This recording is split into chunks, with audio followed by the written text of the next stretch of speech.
Na semana passada, o Palmeiras se viu 99% fora da Libertadores. Depois de um jogo muito ruim contra a LDU em Quito, o time de Abel Ferreira se via na necessidade de fazer 4 gols de diferença para carimbar sua vaga para a final da Libertadores. Só que essa missão, que parecia impossível, acabou sendo bem sucedida, justamente no dia em que Abel completou 5 anos no comando do Palmeiras. Nunca na história da Libertadores um time havia revertido uma desvantagem de 3 gols de diferença numa semifinal. Com isso, temos o Alviverde na decisão contra o Flamengo, numa reedição da final de 2021. Nesse vídeo quero te mostrar 5 coisas que ajudaram o Palmeiras a concretizar essa virada histórica.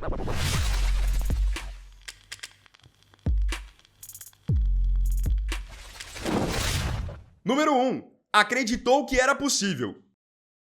O primeiro passo de tudo, que é também o mais óbvio, é acreditar. E desde o começo era nítido que o Palmeiras acreditava que sim, a virada era possível. Mesmo com 3 gols de desvantagem que eles tinham tomado na altitude, o Palmeiras desde o primeiro minuto foi pra cima, criando oportunidades, não ficou refém apenas de diversos chuveirinhos, nada disso. O Palmeiras tinha muito recurso, tentava tabelar por dentro, tinha jogada de escanteio, tinha finalização de fora da área, então os jogadores era muito nítido que realmente acreditavam. E acreditavam por conta, obviamente, da torcida, mas muito por conta do seu treinador, que desde a coletiva da semana passada, depois da derrota, tinha deixado bem claro que acreditava sim que o Palmeiras tinha condições de reverter esse placar.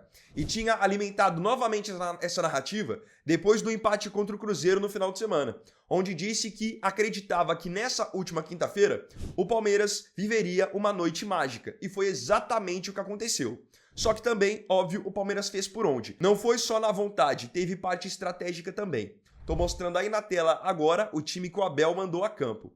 Como vocês podem ver, um time totalmente ofensivo para poder buscar os gols de maneira rápida e, claro, entrar no psicológico da equipe da LDU. Então ele mandou a campo o Carlos Miguel, um sistema com 3 zagueiros com Bruno Fux, Gustavo Gomes e Murilo. Na ala direita, ele foi com o Alan e não com o Kelvin ou com o Giai, que naturalmente são jogadores dessa posição.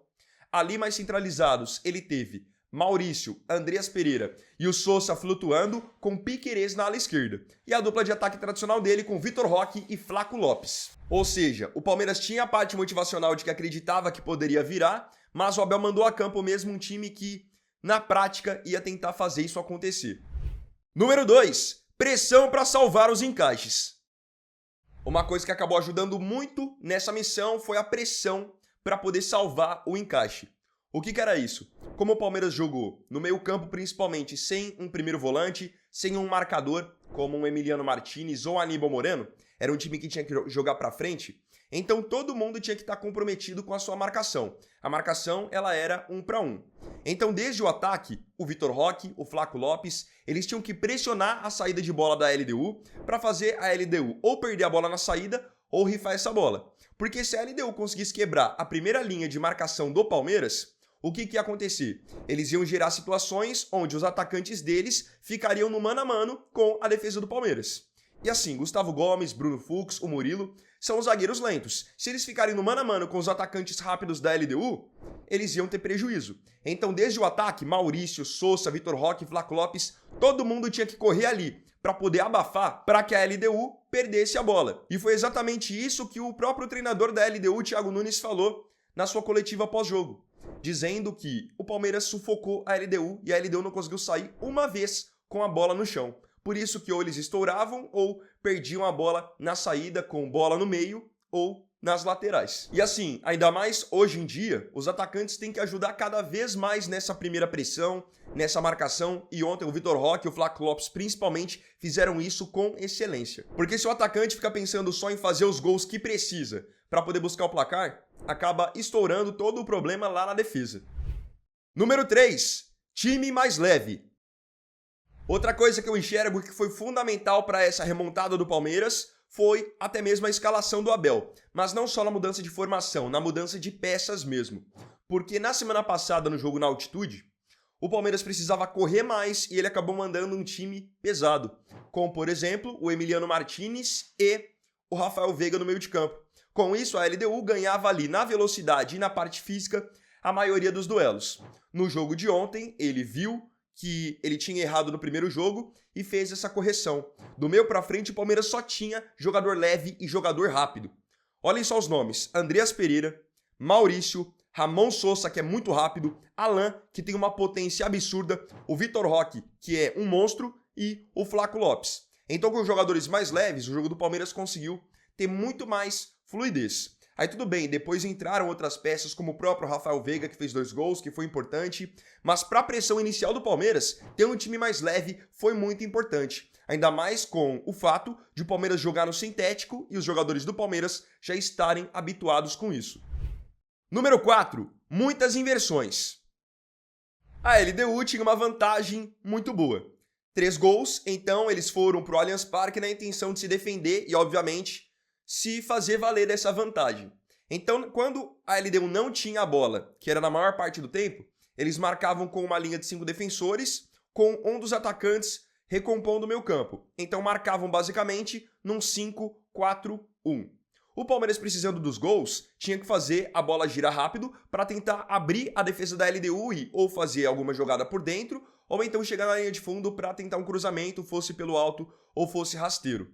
E o Palmeiras conseguiu criar muitas oportunidades nesse sentido por conta das inversões.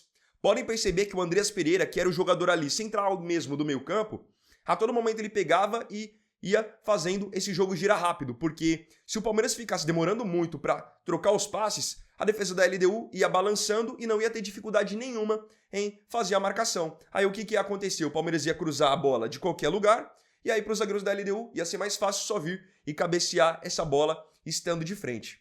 Então o Palmeiras conseguiu criar muitas oportunidades com esse balanço, fazendo a defesa da LDU abrir. O Andreas Pereira, para vocês terem uma ideia, acertou 51 passes ontem e 4 bolas longas. Quando você inverte essa bola de maneira precisa e rápida, você pega a defesa ainda balançando. Então o Palmeiras conseguiu fazer isso muito bem, como eu disse, 51 passes certos do Andreas com 4 bolas longas bem sucedidas, e o Bruno Fux, que é um zagueiro que também tem muita qualidade no passe, acertou 42 passes ontem e absurdas 10 bolas longas. Isso foi muito importante porque, como ele era o zagueiro aberto pela direita, ele pegava, já invertia lá do outro lado, no Piquerez, no Sosa, e aí ia abrindo a defesa da LDU. Isso foi uma estratégia muito inteligente. Número 5. Noite inspirada de Alan. A gente pode falar de vários nomes nessa classificação do Palmeiras. O Abel, que foi obviamente fundamental, o Veiga, que veio do banco para fazer 2 gols, Fux, que jogou muito bem, Andreas, Vitor Roque. Mas para mim, o cara do jogo, o nome da classificação, chama-se Alan. O Alan é mais um desses jogadores que vem da base do Palmeiras com um talento absurdo, um talento incrível. Ele tem 21 anos e ele já tá no Palmeiras desde o começo do ano. É que por muitas vezes ele entrava bem e tinha a sua sequência interrompida no time. Vocês podem puxar no histórico que o gol que classificou o Palmeiras para a fase seguinte do Campeonato Paulista foi marcada pelo Alan, que foi num jogo contra o Mirassol. Depois ele entrou no time bem em outras partidas, foi muito bem, por exemplo, na Copa do Mundo de Clubes, e esperava-se já que quando o Estevão saísse, ele assumisse a vaga do Estevão no time titular, mas não foi o que aconteceu. O Abel foi testando novas formações, o Veiga chegou a voltar para o time, em outros momentos o Maurício foi titular. Só que, nesses últimos jogos, pegando tanto o Libertadores quanto o Campeonato Brasileiro, o Alan vinha entrando muito bem no time no decorrer das partidas, com muita intensidade, muita jogada individual. E foi aí que eu acho que o Abel foi muito inteligente, foi muito feliz na sua escolha de colocar o Alan ontem como titular. Viu que ele vivia um bom momento, estava com confiança, pedindo passagem e colocou ele como titular num jogo importante. Então ele, com a sua jogada individual, com a sua confiança, com a sua entrega física, conseguiu ontem bagunçar a defesa da LDU. Para mim foi o nome da classificação. Ele driblou os jogadores da LDU de todas as maneiras possíveis, com caneta, com chapéu, fez o cruzamento do primeiro gol marcado pelo Sosa e ele sozinho fez a jogada que gerou o pênalti do 4º gol, que depois o Veiga converteu. Ele sozinho passou por 3, 4 jogadores da LDU até ser derrubado dentro da área. E uma coisa que eu gosto no Alan é que ele ganha a maioria das divididas. Para ele não tem bola perdida. Mais um jogador que vem da base do Palmeiras com muito talento. Depois de Hendrick, depois de Estevão, o próximo nome é Alan, que para mim se credencia seriamente a ser titular na final do dia 29 de novembro contra o Flamengo. E aqui vem até uma curiosidade. Na entrevista coletiva ontem, o Abel contou algo surpreendente a respeito do Alan.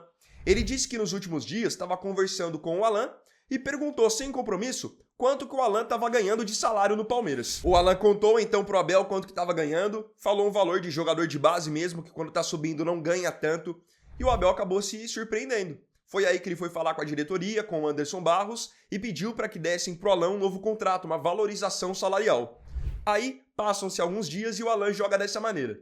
Vocês acham que esse bate-papo com o treinador teve ou não teve algum tipo de interferência, de motivação? Sem contar que o Palmeiras rejeitou nessa semana uma investida de 20 milhões de euros do Zenit da Rússia pelo Alan.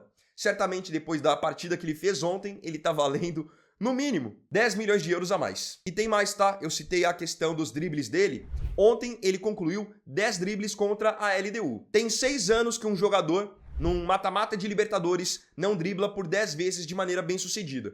A última vez que isso havia acontecido foi na Libertadores de 2019, quando Everton Cebolinha driblou por 10 vezes no jogo entre Grêmio e Palmeiras. Mas e aí, o que você achou desses 5 pontos que ajudaram o Palmeiras a virar para cima da LDU? Tem mais alguma observação que você quer fazer? Não se esqueça de comentar.